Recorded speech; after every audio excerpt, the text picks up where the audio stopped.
Welcome back, everyone. This is the See-Through Podcast, a podcast that creates transparency on disabilities and the champions with them. My name is Lance Johnson, and I am the host of this podcast. And as the host, I want to congratulate everyone listening on making it through the year 2020. And 2020 was the year this podcast was created. But I think 2021 is going to be an even bigger year for this podcast. Why? Because I plan to release an episode every Sunday of this year, starting today. So everyone should be super hype on all of the episodes and content that will be coming out this year. But, enough hype on my plans for 2021. Let me hype up today's guest. My guest today is someone that I've wanted to interview ever since I started this podcast, and that guest is professional skateboarder Dan Mancina. If you don't know of Dan, don't worry.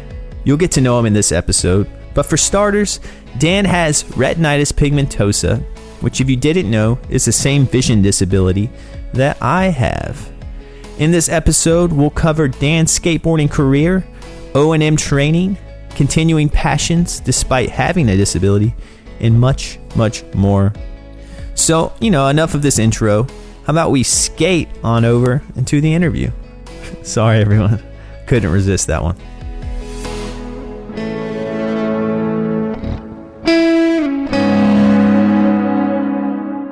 So what's up, Dan? Thanks for talking to me today, man. Yeah, absolutely, Lance. Stoked. You're up in Michigan, right? I'm up, not too far up in Michigan, but I'm north of you here. And yeah, starting to get chilly. Does the cold affect your skating? Sorry, I had to get a drink. All good. Yeah, it takes a little longer to warm up and stuff, and tend to be less motivated for sure when it's 40 degrees outside, and yeah. So we don't have. There's only like a couple indoor skate parks here, and that's a good 30-minute Uber ride one way, and just another thing, more money and all that stuff you got to do to go pay to skate. And, it can be a pain during the winter. I'm not looking forward to it. Yeah. I can only imagine. I'll dive into I'll share my skate career with you. All right. Yeah. Let's hear it. Everyone has some kind of skate career. So I was like I think I skated from 6th grade to, it was basically middle school. I had was into skating, and my peaked trick that I could do was a heel flip. That's as good as I could do. Oh, so you were a heel flipper, not a kick flipper, huh? And that's what's funny. I can't kick flip. Yeah. Is that common? Yeah, you're definitely more rare. You're a rare species. Most people do learn the kick flip, but there are always a small number that are just, for some reason, heel flips make more sense. Yeah. Yeah, it always did for me. I'll tell you, after I lost my sight, relearning flip tricks was heel flips were, for some reason, I guess less intimidating to try and go to land for some reason than a kick flip. But so I heel flip a lot more now than I used to when I was sighted. So interesting. That is interesting, man. Hang on, one more. What kind of board? Yeah. Do you remember what? Well, what kind of board? I had an Alien Workshop board. Oh, what kind of trucks or wheels? I had, I think I had Fireball bearings. Fireball? Was it Fireball? Maybe it was something else. Maybe there's Spitfire wheels. Spitfire, yeah. Okay, Spitfire wheels. Yeah, that's who I ride for right now. Oh, sick. Yeah, those are the wheels. And then, indie trucks, Thunders, Tensors were popular probably then. How old are you? I'm 30. Yeah, so Tensors were really popular. I remember Tensor, yeah. And I used to get, I think it was called CS. CCS? CCS, yeah. Yeah, that was a little mag you used to be able to look through. And I would get that in the mail, and I would always yeah, have so much fun looking through that. Yeah. And That's where I ordered my board from. It was like, one of the ones where you put it together. Gotcha. It all comes together versus like you picking out the parts. Yeah. That was CCS's heyday right then, for sure. And I was into Alien Workshop because I've always been real big into like alien stuff. Oh, really? So I just like the imagery. Yeah, man, that resonated with a lot of people. That was they actually made I think they were maybe gone for a little bit or kind of in limbo, and they're actually back now, and I think they make alien boards. Maybe not. Nice. I don't know. I'm bad with following what's going on in the actual industry stuff, but maybe they make them with alien technology and they're like better boards. I don't know. Us skaters, if it's not wood, we tend to shy away from it. So, but they'd have to use some kind of mind control, alien to ride those. But I ride real through and through, man. So it's nice. Maybe one day they'll make an app for that connect to your skateboard. And it allows you to be able to do any kind of trick. Man, I wonder if they have those electric boards now. There's got to be an app for that, I'm sure. So we're getting there. We are. Well, I know we just talked a little bit about some random skate stuff, but I think for one, I want to thank you again for talking to me today. Yeah, absolutely. And, so you're on the See-Through podcast. The tagline for this is, I say, it's a podcast made to create transparency on disabilities and the people with them.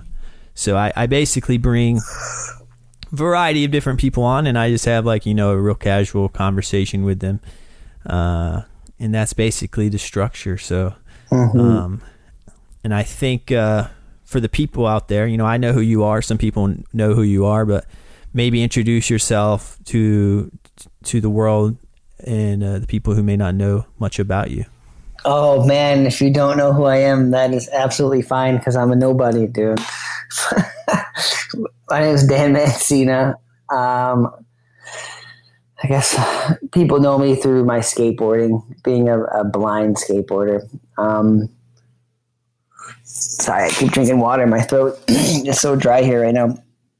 But yeah, I just, I was born with the same hereditary disease that you have, RP, retinitis pigmentosa, and slowly lost my vision throughout my life.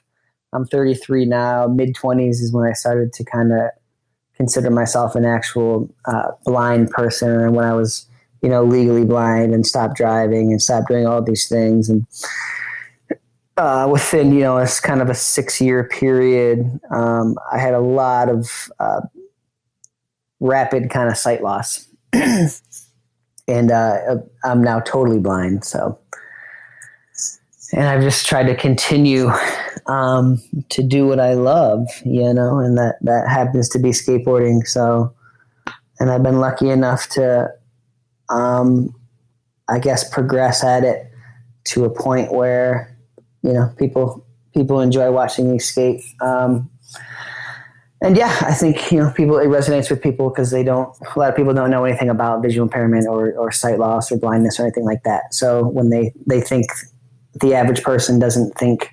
a person who is blind is capable of very much. So when they see me skate, I think that kind of shocks them and gives them some kind of motivation, inspiration, or whatever you want to call it. So yeah, so very, very rapid explanation of kind of who I am and what I've been doing with the last 5 years of my life. Yeah, I think I feel you on, understanding like your viewpoint on why people are fascinated by it, and even I'm fascinated by it, and I have RP, so it's like,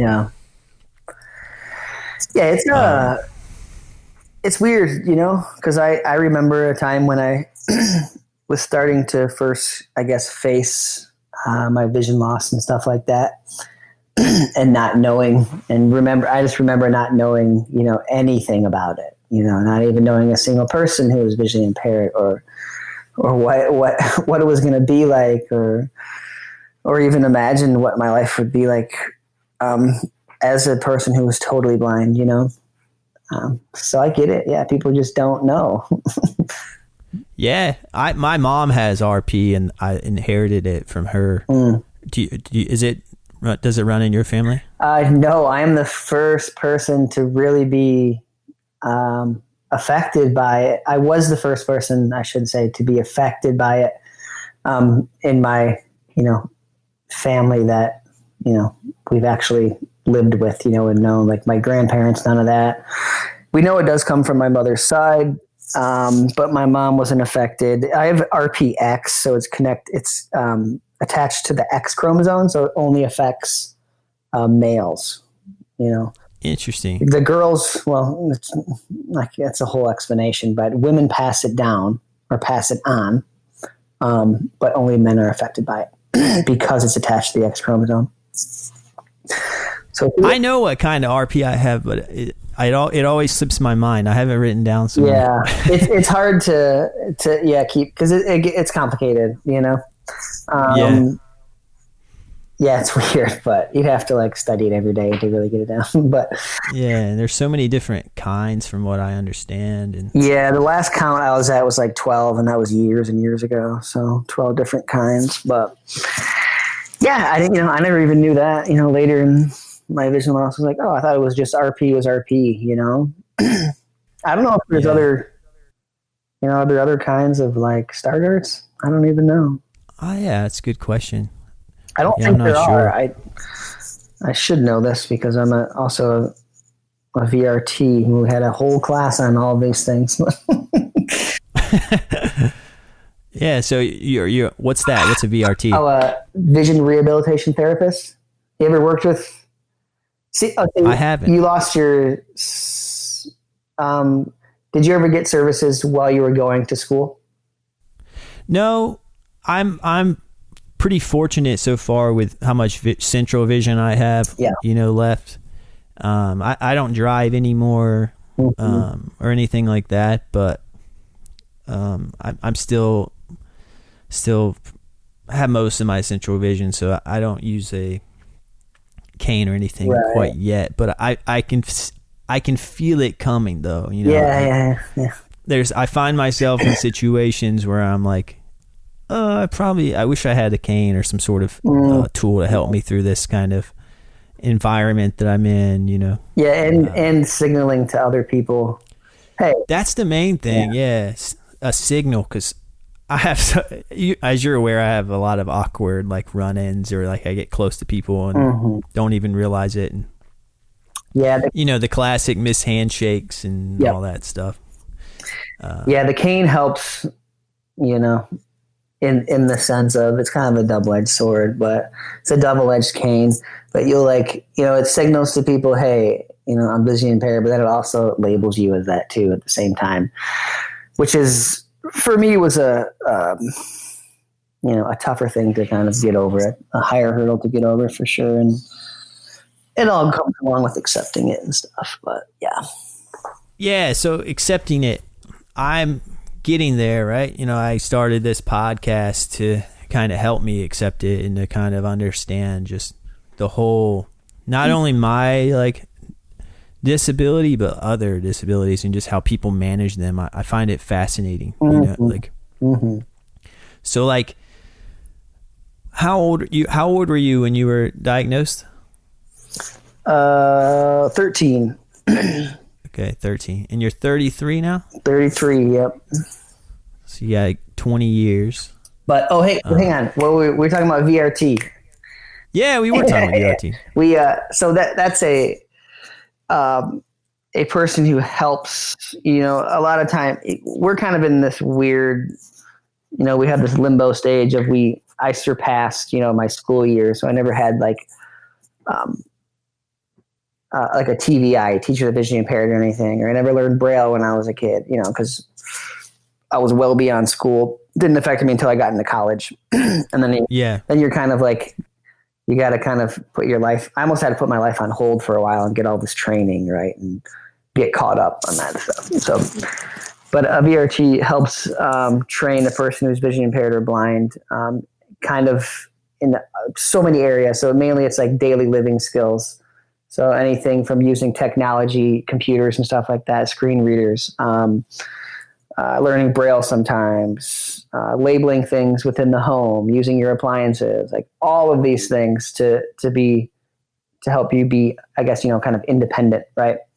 And now there's a high focus on vocational work. So getting somebody job ready, right? Get them ready for a career, and even integrating them within their work environment and educating the work people you're working with sometimes as well. But so that's what I went to school for. Well, that's what I got my master's in. Actually, I went to school for a bunch of other things before that, and it's a whole story. Yeah, master's degree, that takes some time. Yeah, and then at the same time I was dealing with losing my vision, all that stuff, doing all this stuff too. So it was a whole crazy learning experience, and trying to figure out who I was again, kind of, and being lost for a while. Yeah. But that's what a VRT is. And I'm sure I really encourage, if and when you do lose your sight, to reach out for those services, which I'm assuming that you're aware of with your mother and stuff like that, and the programs that are out there and all that stuff. Anybody who's going through vision loss, getting my cane training, my O&M, orientation mobility was a big step in regaining, my freedom, my independence, my confidence, my identity and stuff like that, and being comfortable with being a blind person. So all those services that are out there are huge, and a kind of a vital step in, I think, the acceptance for a lot of people. So yeah, that's I was actually going to ask you about that, because like I said, there's times where I've never even used a cane before. Mm-hmm. But there's times where I wish I had one, even though I don't even know what it actually does, Yeah. So like I was, I'm considering, go ahead and taking the training now and just kind of getting used to things, maybe be like proactive, I guess is the best way to do it, to say it, prepare myself for the future. No, a lot of people will encourage, a lot of O&Ms will encourage you to do it when you do have vision. Because it can help you pick up on cues that you would, take you longer to learn as somebody who's visually impaired. So do it. I had to go, and I lived on like this little campus for a week. I did it through Leader Dogs for the Blind, and I lived there for a week, and it was huge. And it's all free. It's all out there for you if you fall in that category of legally blind. So what's it called? I went through Leader Dogs for the Blind. Okay. Which do they have I don't know if they have a place there, but they fly people from all over the world to come and stay and get training. And then they do the actual Leader Dogs themselves, right? So in order to qualify for a dog, you have to have really good cane skills first. Okay. Yeah, I didn't know that. Yeah, because you're telling the dog what to do. I think people think the dog is kind of guiding the person or steering the person, but really you're steering the dog. So you have to know, where your corners are, when that dog is supposed to stop. And he's there to help you, just, from my understanding, to kind of avoid hazardous things, and maybe stop you in case there's some kind of emergency, like a car is making a turn when it's not supposed to. That dog will pick up on that kind of stuff. But yeah, you gotta still have really good navigation skills, and that orientation and mobility stuff is crucial for that. So, do you have a guide dog? I do not. I'm a cane user, and you need to be on a kind of a pretty tight schedule with those dogs. Feeding at a certain time, waking up at a certain time, and my schedule right now, it used to be, pre-lockdown, all that stuff was just a lot of travel and stuff like that, changing schedules and things. So now is not the right time, but I will one day get a dog, I think, when I'm older and stuff like that, and I have a more set schedule, though. Yeah, I have a dog, Mm-hmm. I have a standard dog. Yeah, yeah. A non-leader dog, yeah. Yeah. I'm getting a puppy next Sunday, so let's see. Really? Yeah. That's awesome. Me and my girlfriend, she's always wanted this breed, a Newfoundland, always wanted this breed of dog, so it'll be... What's it called? A Newfoundland? Newfoundland. They're huge and fluffy and drooly. Giant dog. Let me look it up real fast. I'm curious. They're like giant bears. Yeah, I've seen this dog before. Mm-hmm. They're hard to miss. Yeah. We like big dogs, so it'll be cool. Yeah, my dog is a Basset Hound mix. Little guy, so smaller guy, short legs. Yeah. Still about 65 pounds. Quite heavy, but thick. Dense. yeah. A bowling ball. Yeah. But yeah, so VRT, you're recommending that I take O&M classes now. Basically, it'll help, and then you always go back and kind of spruce up on your skills as you lose more vision.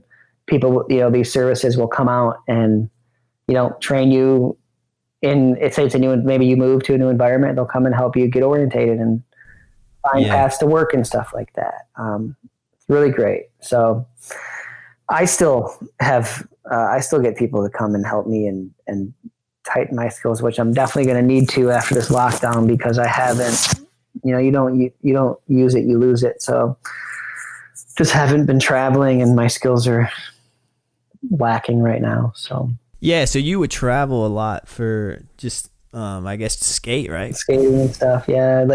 Giving speeches and stuff like that. All kinds of stuff. Yeah. Yeah. That's awesome. That's it. You said earlier you're sponsored by Spitfire.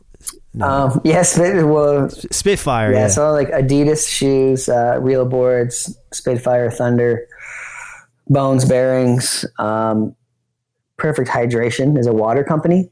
And those are my sponsors right now. Yeah. So shout out to all of them, dude. Help support them and help me. So yeah. Yeah. I was looking online, man. I saw you had a skateboard that has Braille on it. So yeah, the company I ride for real, a couple of years ago, we did a kind of a short run of these actually raised Braille graphic boards to help raise money and awareness, all that stuff too. But raise money for my foundation, Keep Pushing, which is the goal is to build a fully adaptive skate park, designed with the visually impaired skateboarder in mind, and any other kind of rider as well, like wheelchair, WCMX, all that stuff. So yeah, in the midst of doing that. Yeah.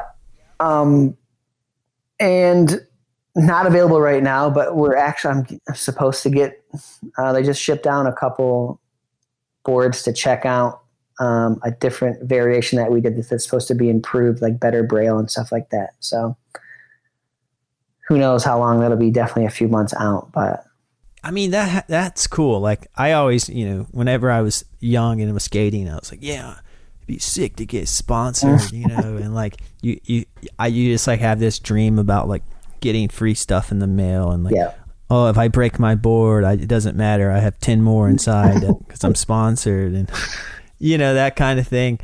Did you, when you first started skating, did you have this kind of, well, one, you started skating after you were diagnosed, right? Because you were diagnosed at 13. Yeah, I was skating well before that, Yeah. I've been pushing around since I was 7, and about that time, that's when I really started taking skating kind of became more and more important to me.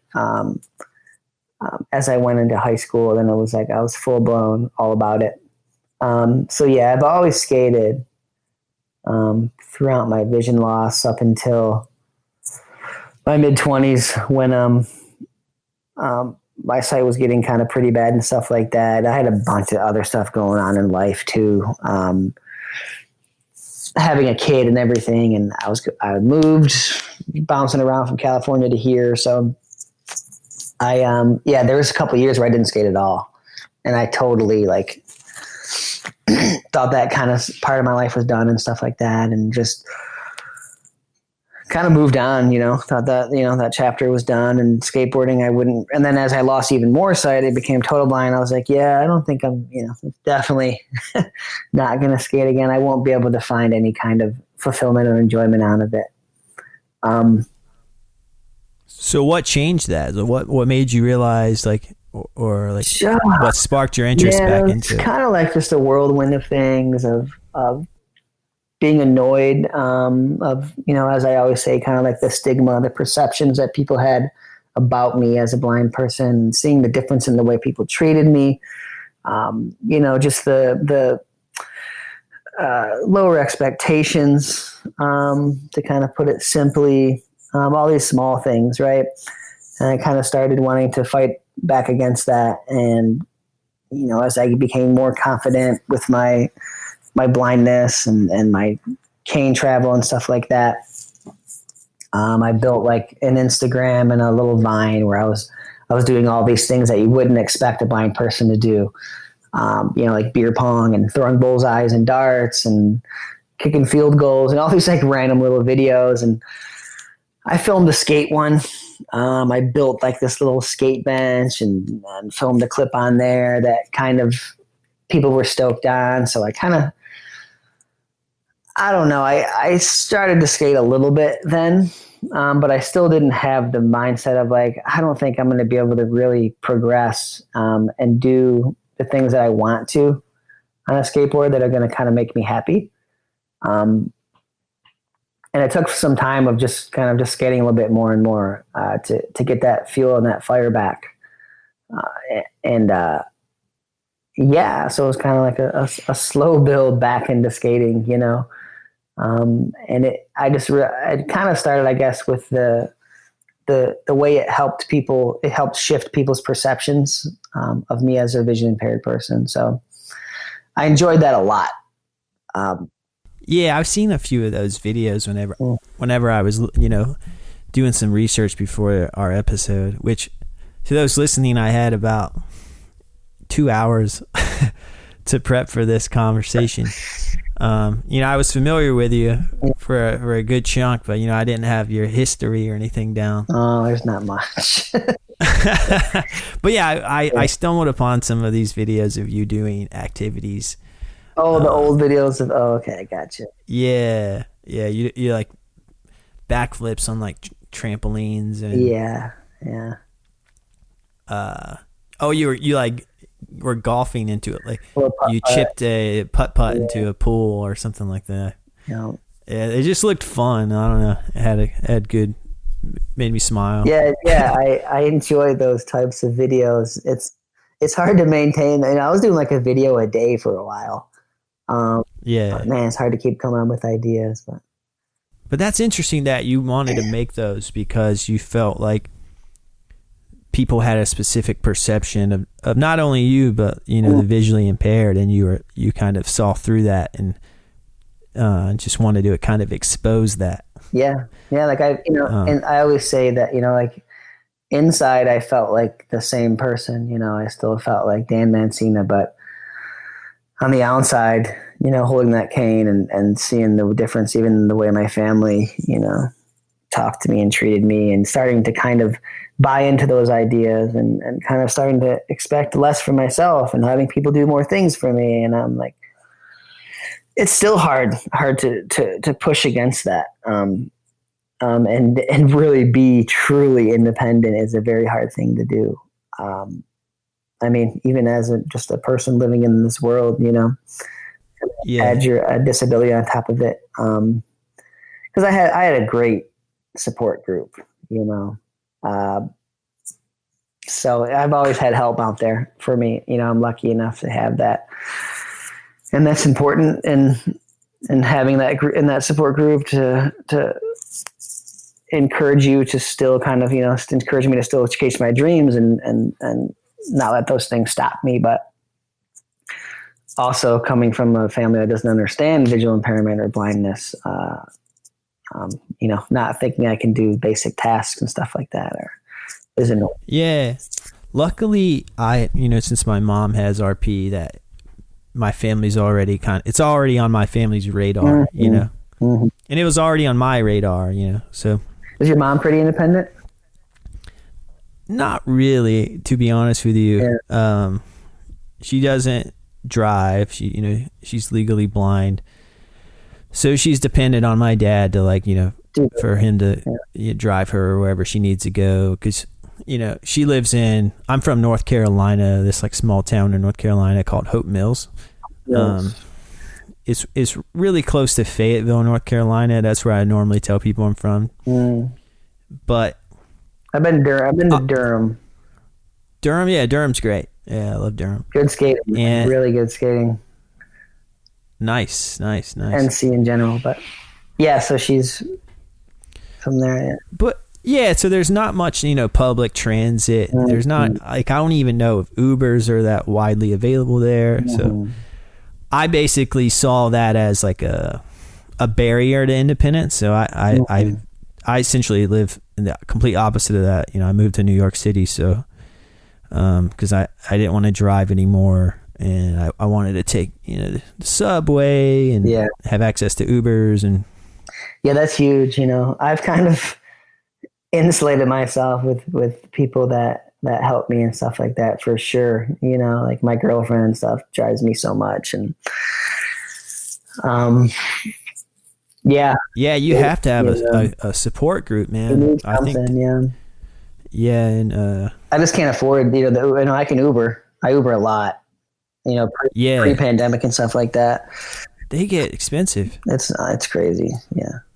That's I mean, I think I look at it as I don't have a car payment, so that's my car payment, car insurance, and gas. It pretty much that's how I look at my subway fares and Ubers here, because before I had a car payment.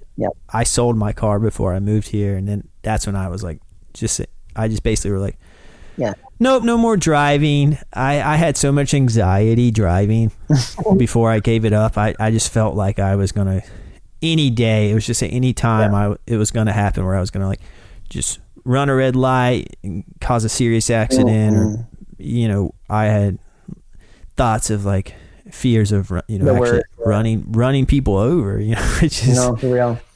Terrifying. Yeah, I ran 2 red lights, and the second one I did, I was like, all right, I'm done, and I stopped driving that day. So yeah, man, it's scary. You know what? Was it a big deal to you to quit driving? It wasn't at the time, just because of circumstances in my life. I still rode my bike, and I was at a community college at that time, so I'd be able to bike to work, bike to school. Still, it was only a couple miles, so enough friends to get around, stuff like that. We all live close in the same city, so at that time it wasn't. But man, do I nowadays? I mean, I want that piece of my life back. It would make my life so much easier. Yeah, that's probably the main thing that I wish I could do is drive.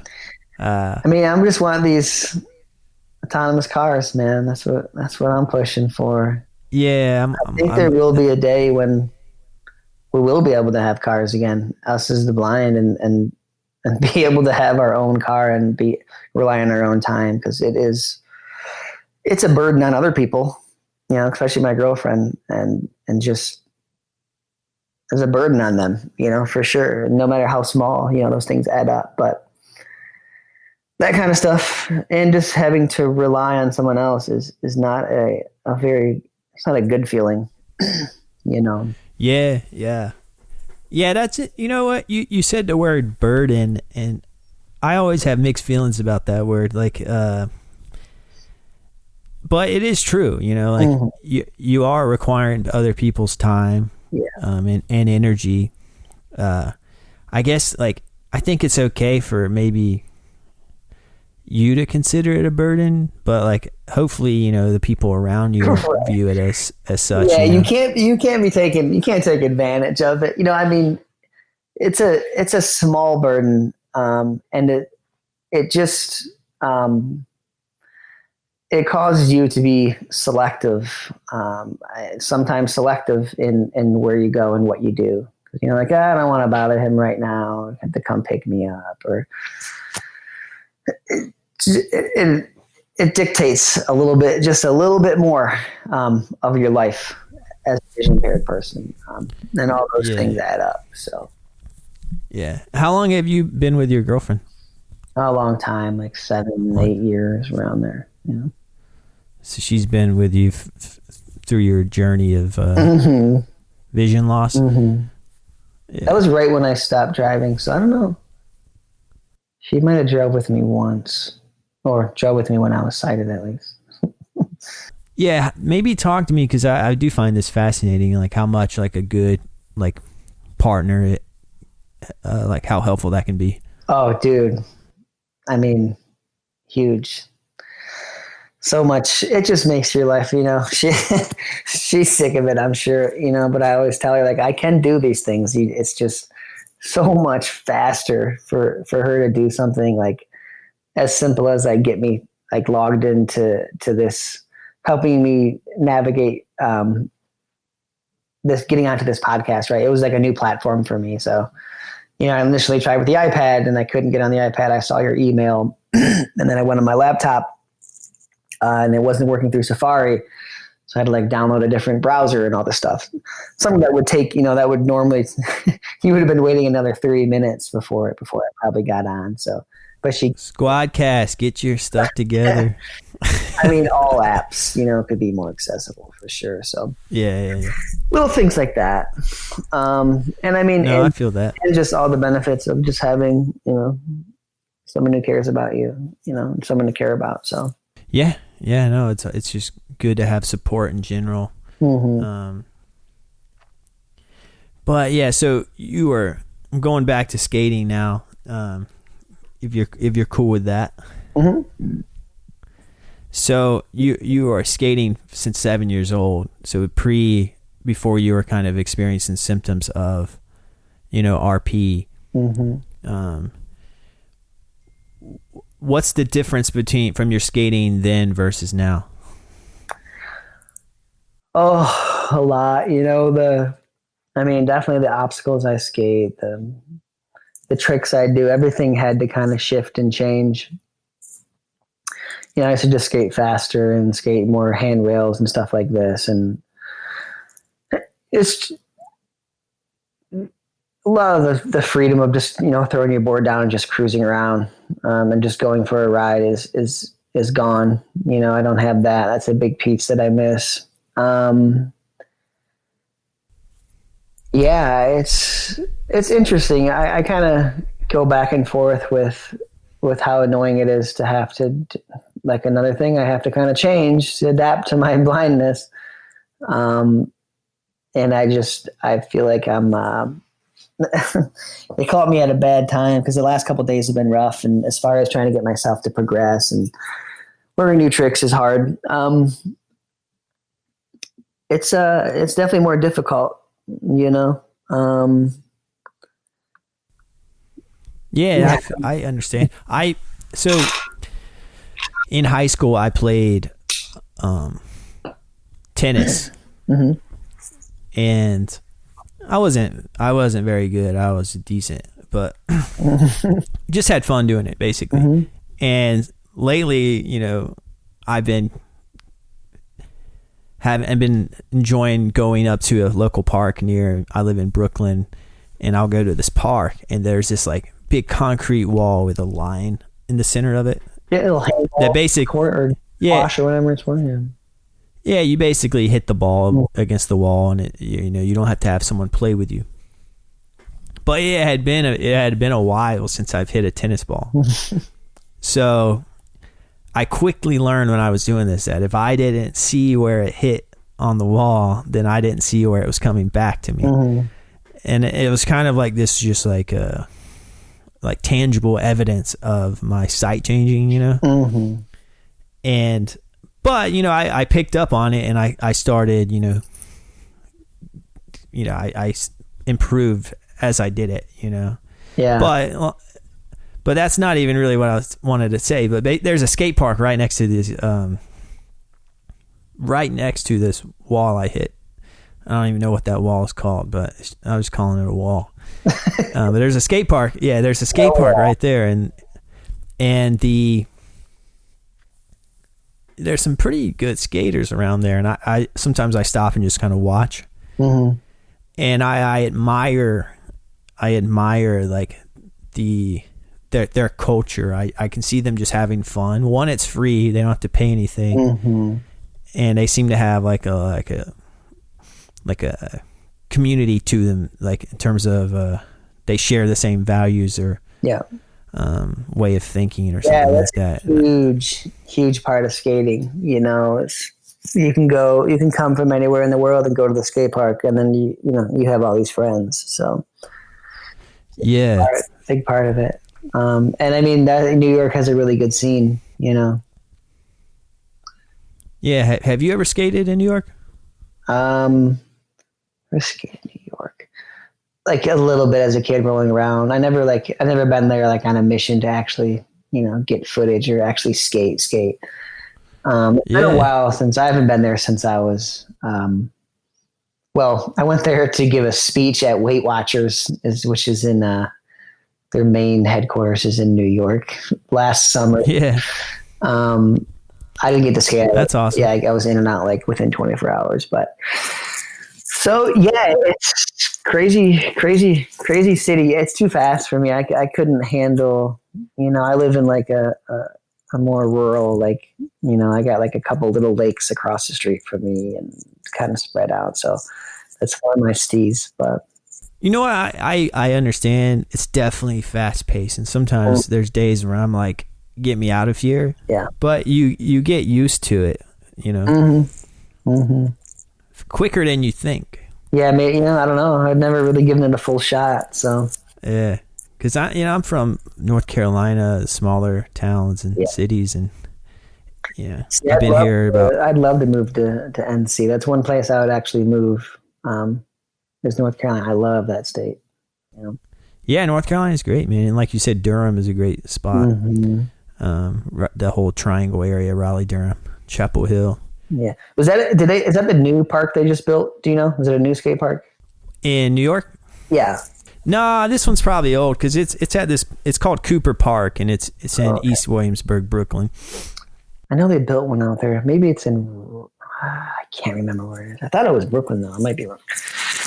But hey, here's a tip: take your tennis ball and take a Sharpie and draw lines on it. So you have like a stripe of black and then a stripe of the what is the color of a tennis ball? Tennis ball color, really. That neon green, and then stripe of black, neon green. So when you have stripes on the ball, it's easier to pick up with limited vision than a solid color object. So nice, solid tip. I'll try that. A little VRT trick for you. Yeah. Right on. But yeah, going back to the culture, so you had to change the way you skate, but the community is the same. Mm-hmm. And you're not the only blind skater out there. No, right? No, there's a lot of us. Yeah. Yeah. How is it kind of, do you ever, like, how often do you get to skate with other blind skaters? Oh, I get to skate with them like pre-pandemic, once or a couple times a year, maybe. Oh, so there's none near you locally? There's a kid, Nick Mullins, who I always say he's so good. He skates mini ramp better than anybody. He's near me. I think he moved to Ohio, but he skates a park that's really close to me sometimes when he's in town. But yeah, so actually he's the first other blind skater I met. And, funny enough, he only lived, 20 minutes from me at that time. So that was kind of wild. But yeah, I mean, my day-to-day skating is with a squad of skaters that's just, sighted. People who've been skating, locals. So, I think there are more and more though every day for sure. I meet so many online, all over the world. Nashville, my buddy James, Justin Bishop is another bigger name. He's a ripper. He's about to have a part come out, I think. The blind rider from Spain, I think. So all over the place, Australia, all over the place. Yeah, so we're a growing community for sure. I think just with, sorry, someone's hammering. I thought someone was knocking.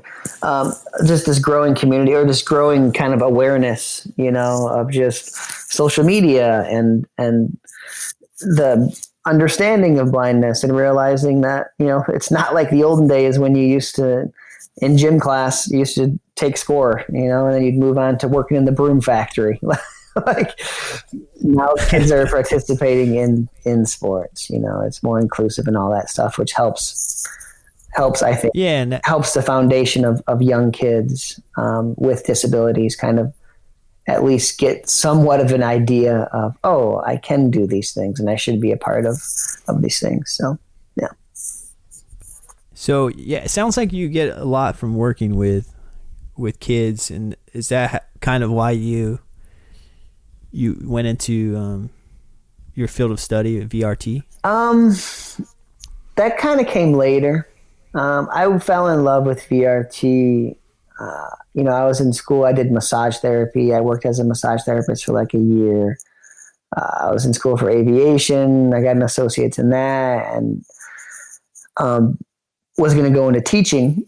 And then I went for my my O&M, my orientation mobility training, and that was the first time I was in an environment that understood blindness and visual impairment, as far as things had Braille on them. There was a tactile map of the building. There were Braille on there's Braille on the doors. There were like little mats on the floor to identify certain rooms and stuff like this. And I was like, oh, wow, this is interesting. And that's when I realized there was even a field dedicated to vision rehabilitation. So I kind of fell in love with O&M at first, and then I got some advice from some O&Ms who kind of steered me towards VRT. And then when I found VRT, I was like, oh, this is a cool field.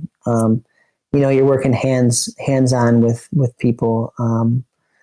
You can be working organizations where you're working in people's homes, which I did for my internship, or you can work at,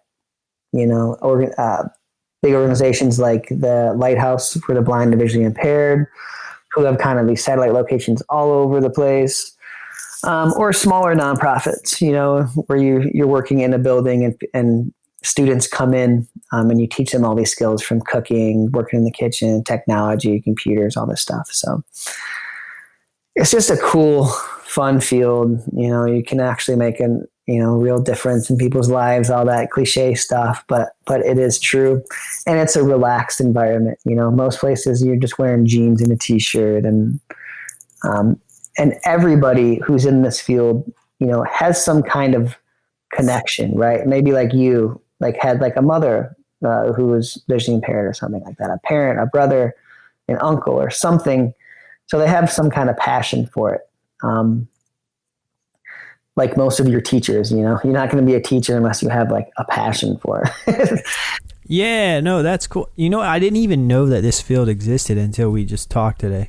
Do you have an undergrad or associates or? Yeah, I have a 4-year degree, a bachelor's degree. Dude, VRT, man, we need them. It's an amazing field to go into. And a lot VRT. Yeah, a lot of it I went into it to learn for myself too. So what are these skills out here that I can use to be independent? Because I said, like you, I skipped all of this stuff, you normally would get growing up as a child who was maybe born blind or something like that. So yeah. My degree's in film studies. Yep. Yeah. Mine, it can be any undergrad. So you can go Any undergrad. Yeah, Okay. it doesn't have to be specific to, yeah, mine was psychology. So I literally just, once I found this field, I was like, oh, I did the fastest route to finish my undergrad. And that was psychology.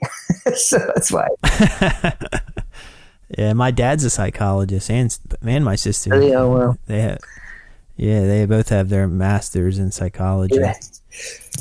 Excuse me. So It's a growing field, man. Your dad probably watched it go from, a small kind of what maybe a lot of people have viewed as not, what's the right word? Just, I can't think of the word right now, but legitimate. Maybe? Yeah. It definitely grew in its legitimacy and stuff like that.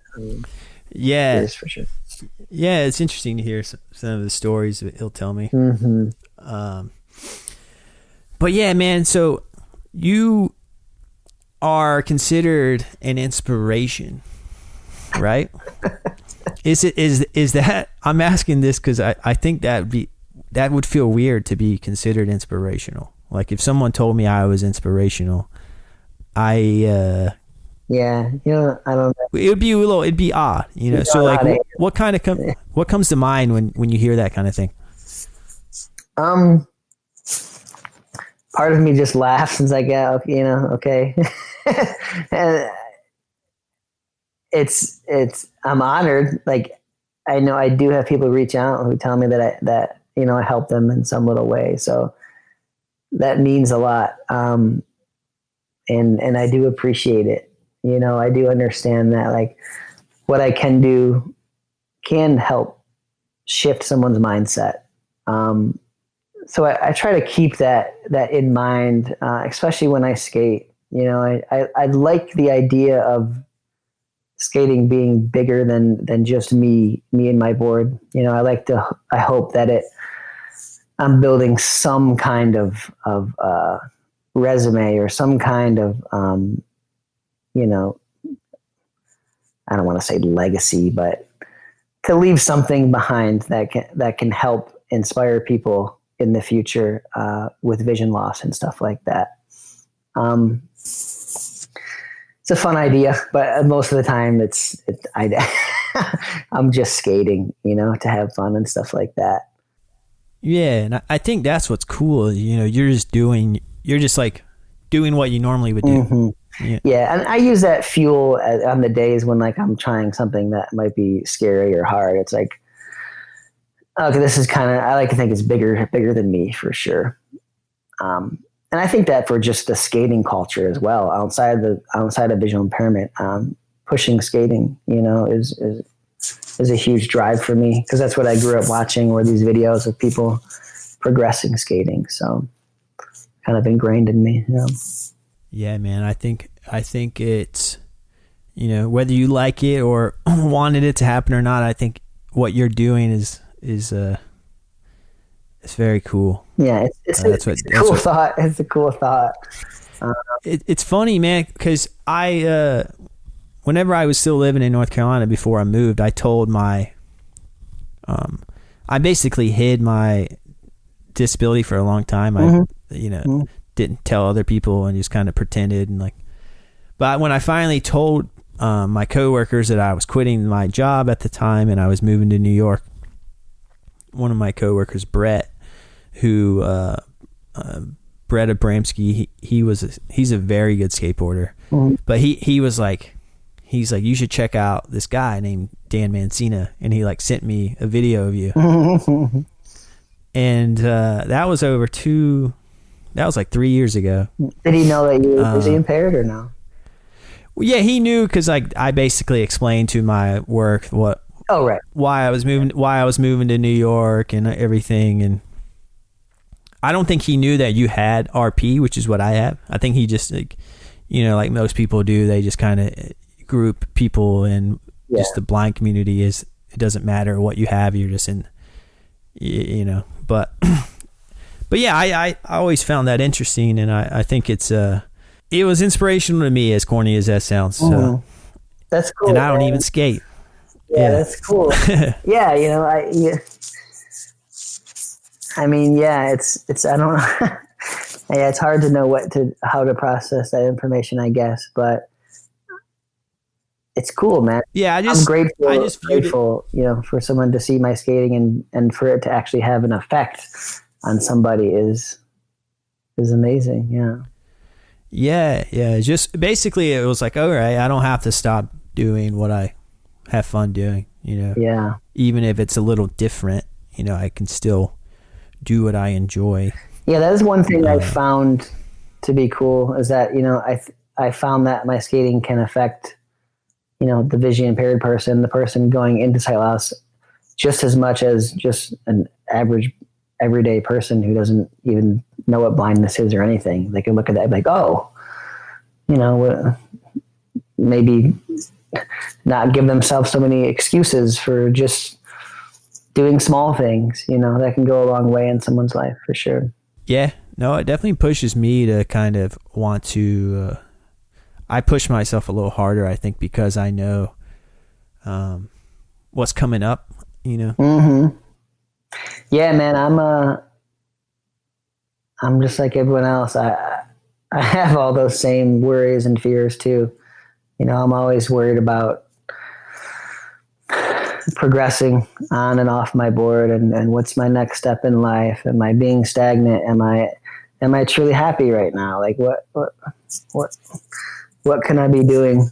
As a person individually, as me and my girlfriend together, all these things. Yeah, it's all important to think about. Yeah, and I like your story in particular is fascinating to me for a lot of reasons. The main one being we both have RP, Mm-hmm. but you mentioned that your visual degeneration was kind of gradual, but then it kind of became a sudden decrease in your vision happened, a big decrease. So that's the thing about RP is like it's unpredictable. Yeah, I have Coates disorder as well. On top of that, What's that? Coates is kind of these aggressive blood vessels in your eye. So they're immature blood vessels. Immature blood vessels leak. So these blood vessels are kind of in front of your retina. So they leak this blood, and then it covers your vision, and you can't see. And there's no reversing that. So that happened to my left eye, where I woke up one day and had a big chunk of vision gone, almost, totally blind in that eye. And then tried these procedures that didn't work and progressed it a little bit more rapidly, lost all that vision. And the same thing started happening in my right eye. And we were able to kind of control that a little bit, but yeah, so I have other things on top of the coats. So, cataracts, all these things too. So that's what really progressed my vision loss. It seems pretty common, to have more than one thing. Yeah. It's called like optic, I think it's optic drusen or something like that, mm-hmm. which causes like blind spots in my central vision too. Yeah. And I notice those a lot. I almost notice those more than I do the floaters. Yeah. Yeah, but yeah, it's always like seems to be dueling up with something. Mm-hmm. And both of my grandfathers had macular degeneration, so I'm a little bit worried that that's going to hit me too. We'll see. There goes your peripheral or your central. Yeah. Yeah, exactly. So, I have a lot of stuff on my that I'm keeping an eye out for. Yeah, exactly. But I mean, yeah, you'll be all right. It sounds like it is on your mind and you're working towards it, so I think as long as you do that, it takes a little bit to deal with it, and get back to, a quote unquote normal life or whatever. But yeah, as long as you try. Yeah, I'll be okay, man. I'll be all right. Mm-hmm. But we've almost been chatting an hour, man. I don't want to take up your whole Saturday afternoon. I'm good. I'm chill. Whatever Yeah, man. Anytime you want to need to reach out, you can. Any advice, anything like that. More than happy. More than happy to help. Help in any way I can. So, I guess I'll ask you before we call. Let's just say this is conversation one. One of many. But before we call conversation one over with, is there any advice you would give to anyone who has a visual impairment that maybe is hesitant to get back into a hobby they used to be into, or to start a new hobby that they're interested in? Yeah, if you feel like, if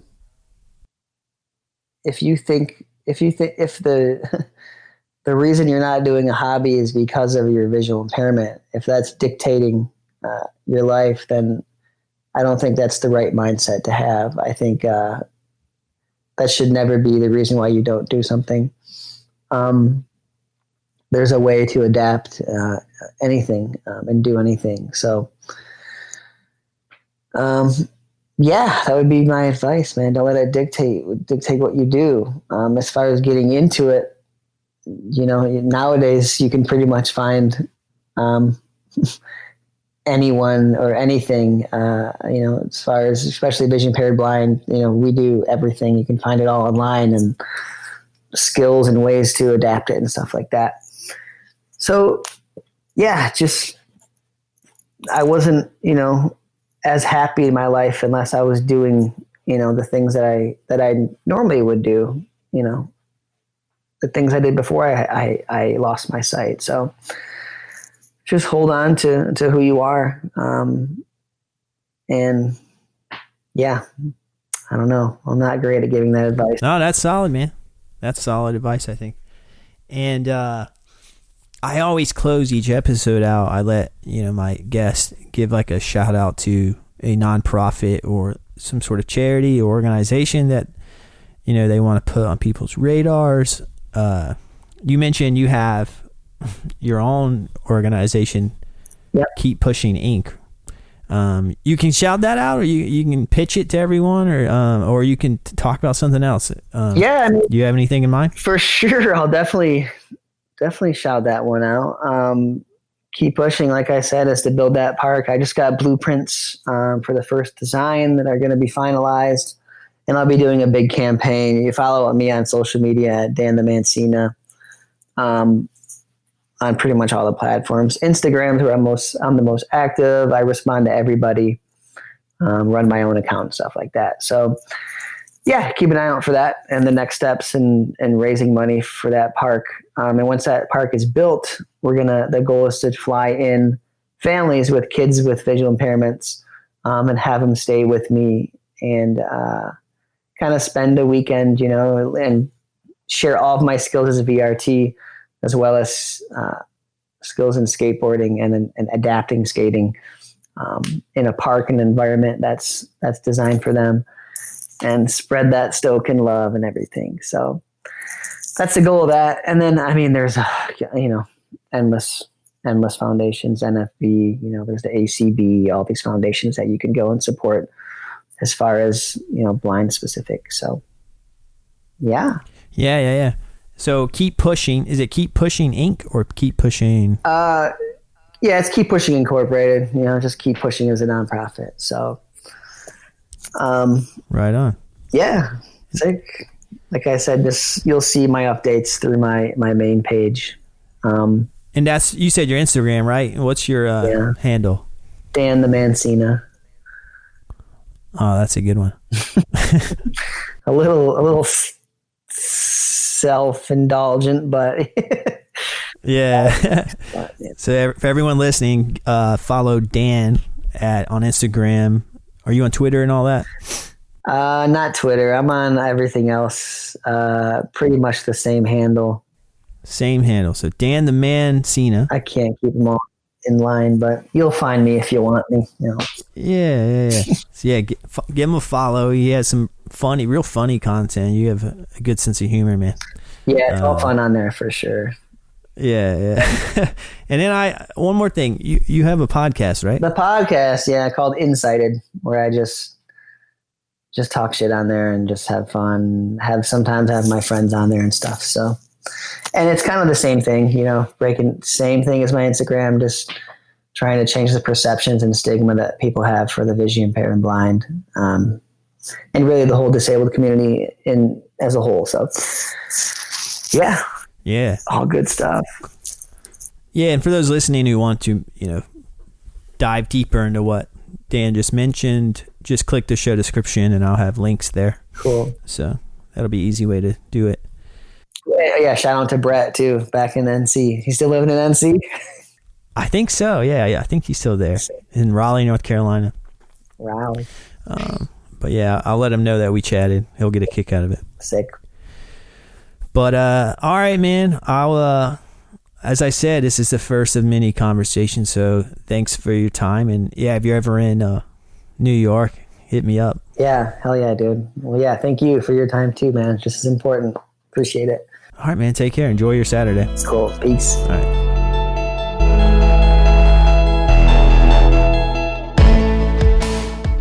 Well, that completes episode 14 of the See-Through Podcast, the first episode of 2021. I think it's safe to say that Dan truly is the man. And speaking of Dan being the man, go give the man a follow on Instagram. His handle is Dan the Mancina. And while you're at it, go give the See-Through Podcast a follow on all social media channels. You can find us using the handle @SeeThroughPod. That handle works for Instagram, Twitter, and Facebook. You can also do me a huge favor by subscribing to the YouTube channel as well. For the record, all of the episodes are published to YouTube, so feel free to listen there. By following us, you'll be able to access bonus and promotional content for future episodes. Feel free to DM me as well. You can just say, hey, I like what you're doing. Or you could suggest someone who you think would be a good guest on the podcast. Hey, it could even be you. And if you want a simple way to access everything, just visit seethroughpod.com, and there you'll find links to everything you need to find about this podcast. That's it, everyone. Thanks for listening, and as always, stay transparent.